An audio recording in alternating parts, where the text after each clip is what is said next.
Hello everyone, this is Remlays from 40k Theories, and welcome to the May 2023 edition of the Patreon Q&A sessions. As always, if you would like your questions answered, then click the link in the video description below and help support the channel by becoming a patron. Now, before we jump into the questions, I apologise if I sound off today. I'm just not well at all, so I apologise for that, but let's jump into the questions and see how we do. Voice of the Emperor asks, other than the stuff Necron pylons are made from, are there any other elements that are warp propellant? Yes, there are. According to the Siege of Terra novels, auramite, the material that the armor of the Custodes is made from, is warp propellant to a certain extent, although nowhere near to the degree that Blackstone is. Brandon A asks, has Guilliman allowed chapters to Legion build yet, and if so, who is taking up the offer? Not to my knowledge, no. If you could kill off a famous Chaos character, who would it be and why? Kelbor Hal, purely on the basis that he hasn't really done anything of note post-heresy, so fuck it, just kill him off, do something with him, you know? If the Eldari can create Wraithbone, what is to stop them from creating a whole planet or small moon of it to act as a new home planet? Logistics. Because in order to make something, even as big as a moon, you'll need a shit ton of Wraithbone.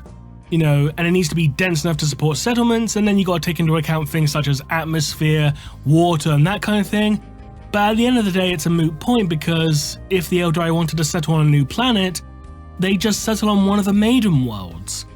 Now, for those of you who may not be aware, the Maiden Worlds are worlds that were seeded with life by the Eldari thousands of years ago, and many of them are actually homes to populations of Exodites. So if the Eldari wanted to settle upon a new world, they'd just settle upon a Maiden World. Griffin of Might asks, the Emperor's Spears believe the Mentors to be of Ultramarine descent due to their bodies not rejecting Ultramarine gene seed. Is it possible that this is a case similar to that of O-negative blood, which can be given to anyone even if they have another blood type, and that the Ultramarines are the equivalent of a universal donor for the Astartes, but can only receive Ultramarine gene seed themselves? I have absolutely no idea. I don't know enough about biology to comment on that, so I'll just say maybe. While you have made your opinion known that you do not wish to see any more Loyalist Primarchs return, if you had to see another Loyalist Primarch return, who do you wish to see? If I had to pick another Loyalist Primarch to return, Jagatai Khan. Purely on the basis that, in the novel Ashes of Prospero, Niall Stormcaller has visions of a, quote, white giant in a chariot of lightning. So you could use that to say, hey, Jagatai's return was prophesized, there you go. I hope they don't do anymore, but if they had to, just make it Khan, fuck it. Pentadeuce asks, given how similar the power of the War and Faith are, is it plausible that humanity is a creation of the Old Ones to try and get the best of both worlds between the Eldari and the Orcs? It's certainly an interesting idea, I'll give you that, but the problem with this idea of humanity being a creation of the Old Ones is that the Old Ones died out 65 million years ago, and the first primates didn't appear until 55 million years ago. So you got about a 10 million year window where, there are no primates of any kind, no monkeys, no lemurs, no basal lemurs or anything like that. So I don't see how humanity could be a creation of the Old Ones, but if they were, then I do like the idea of them being like the middle ground between the Eldari and the Orcs, I think that's a pretty cool idea, yeah. Do we know if it was easier to make Thunder Warriors than it is to make Astartes? Well, Thunder Warriors were described as being cruder than Space Marines, so because they were described as cruder, I would imagine that their creation process would be a lot more slapdash, so to speak. Just, get them off the assembly line as quick as possible kind of thing, you know what I mean?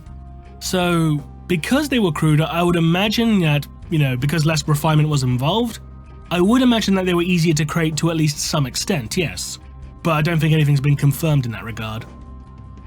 Zero Hits asks a question regarding Ferrus Manus and the Legion of the Damned. Put a pin in it because I'm actually going to be doing a Let's Talk video on it in the near future, so stay tuned. And finally, Austin Horner asks, what is your opinion on the theory that Eldrad Ulfran's long lifespan is due to him becoming the Phoenix Lord of the Witch Path? I've never heard that theory before, I'll be honest. No, sir, I don't like it. I do not like that idea.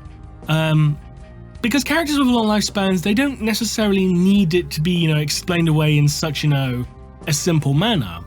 It's like when the Siege of Terra novels went out their way to refer to Malcador as a Perpetual to explain his long lifespan, even though he's shown to age, which Perpetuals don't. So it's a very stupid way in regards to Malcador, because he was also killed, by Magnus the Red, and had to be resurrected by Olivia Soraka, who gave up her own perpetuality to turn him into a Perpetual, which is stupid in and of itself. The better idea for Malcador to explain his long lifespan, because he was, the second most powerful Psyker, in the human race, just say his long lifespan is attributable to him using biomancy to extend it. There, that's all you had to do. It's better than calling him a Perpetual, but I digress. In regards to Eldrad Ulfran, I prefer the idea that his long lifespan is just due to him being, an old curmudgeonly bastard kind of thing. Because we know the Eldari are a very long-lived species, capable of living for thousands of years. So Eldrad could be a very long-lived Eldari. I just don't like the idea of him being, quote-unquote, a Phoenix Lord, because, oh, he's dead, now someone's going to put on his armor, become the new Eldrad Ulfran. That's No, so I don't like it. I mean, it works for the Phoenix Lords, because the Phoenix Lords were already described as being like, near mythical heroes, and you never see them without their armor, you never see them without their helmets, but you do see Eldrad without armor, you do see Eldrad without helmets, so, I don't know, long story short, no, I don't like the idea. And that concludes this edition of the Patreon Q&A sessions.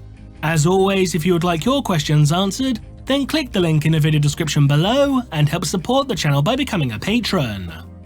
Until next time, this has been Remlays from 40k Theories, and we'll see you again soon. Bye bye!